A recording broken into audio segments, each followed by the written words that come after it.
jump.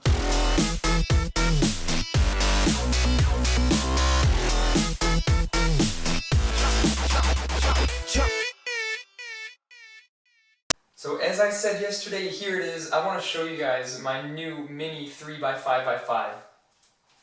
So before I start this video, I want to explain why I chose to make a mini 3x5x5. Now, the reason is that the 3x5x7 that I made, the mini one, had so much success. I mean, people absolutely loved it. It was a great collector's item to have. That's what I've been told, and well, I have to agree since I actually own 2 or 3 of them. And it was really a great success, and I think people are really interested in cuboids, so I figured why not make this small one? Because the 3x5x7 is, well, you know, it's really great, but it's not something you can play with so many times, because, you know, with all the sticking, the pieces that stick out, it can be complicated to scramble, to hold when you're solving it and everything, so it can be quite tiresome.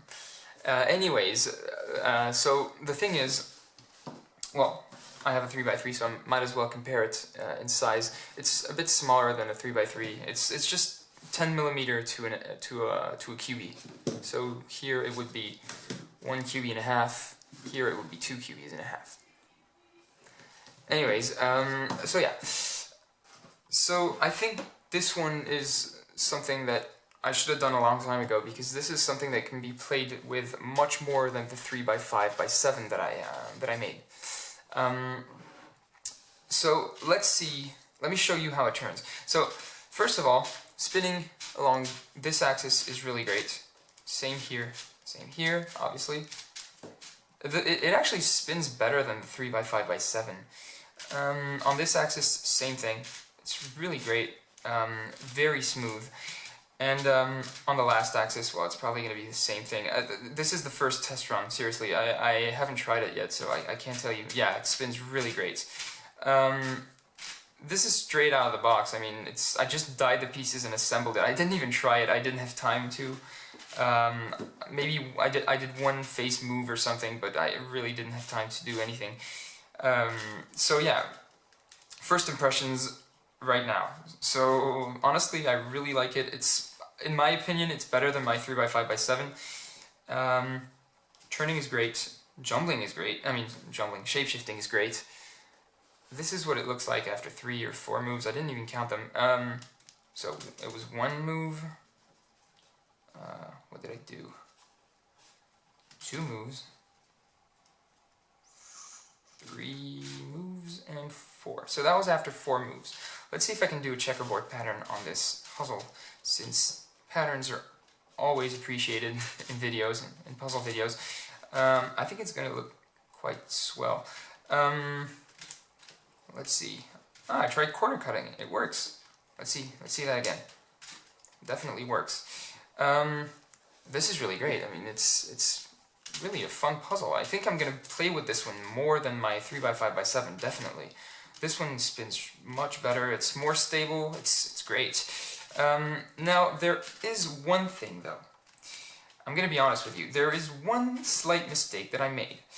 The center pieces, they barely hold on to anything. I didn't do a good interface between the center caps and the centers, so they're hard to stick. I had to super glue them in.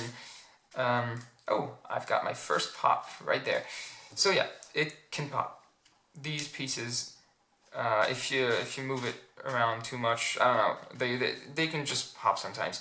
But as you saw just a few seconds ago, I put it in again with absolutely no trouble. So it's not the type of thing that, you know, if you get one piece that pops, it's gonna go everywhere.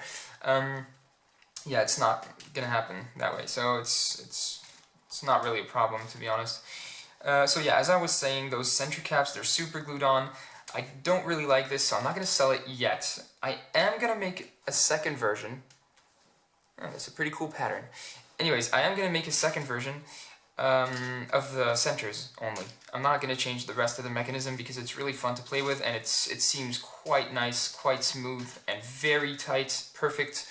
And I don't know the price yet. I'm going to be honest with you. I have no idea how much I'm going to sell it. But as soon as I get the new centers, I'm going to make a video about the sale of this puzzle. And I'm also going to show you how it improved when it comes to the center caps. And as you can see, they're sticking out slightly, like maybe by 0.5 millimeter. I also added a tolerance to compensate for that. So normally it should be perfect. So yeah, this is the first version. It's amazing.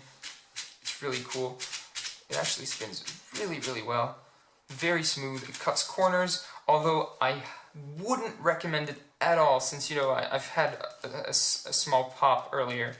I'm going to see if I can do a bigger corner cut. It seems to be okay, but here, when you corner cut too much, the pieces, maybe they become slightly loose, so I wouldn't recommend it.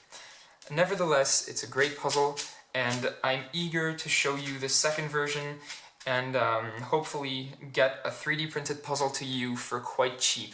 I'm going to try to offer it as cheap as I can, so stay tuned. Hey guys, I hope you enjoyed the video. I cannot wait to come out with the second version.